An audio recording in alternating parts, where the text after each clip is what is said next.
Today we're going to be interviewing a soldier from World War One on a Skype call to find out what a soldier's diet was in World War One. Hello? Hello? Hello?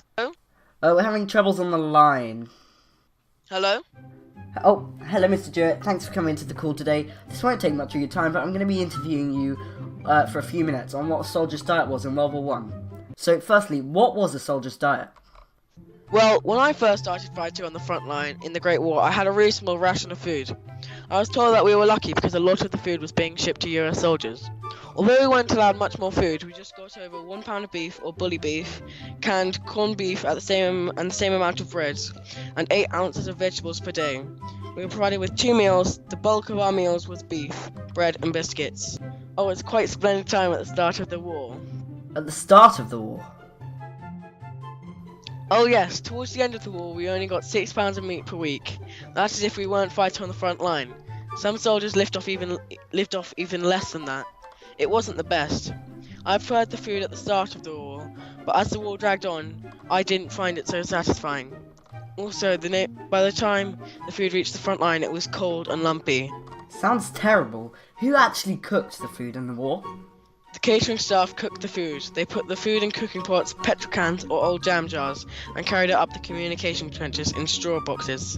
That's why the food was cold. It took a while to transport the meals. Me and my mates tried finding ways of heating it up. We'd seen others using stoves. Stoves?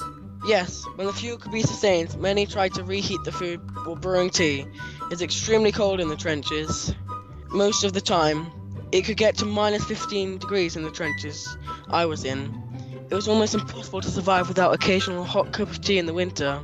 Yes, and what happened when you ran out of food in the bad conditions, or there was difficulty transporting food supplies? We had emergency food called iron rations. All men carried a tin containing a can of bully beef, a few biscuits, and a sealed tin of tea and sugar. We were only allowed to open them with permission from an officer. When I was serving at Christmas, many of us received Princess Mary Christmas boxes containing chocolate, cigarettes, and Christmas cards. It was a nice luxury snack. Well, that just about sums it up today, Mr. Dewitt. Thanks for coming in the call, and bye. Bye.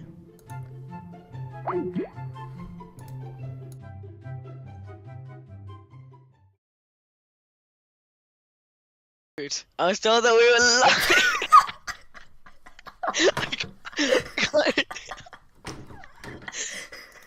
I'm gonna stop.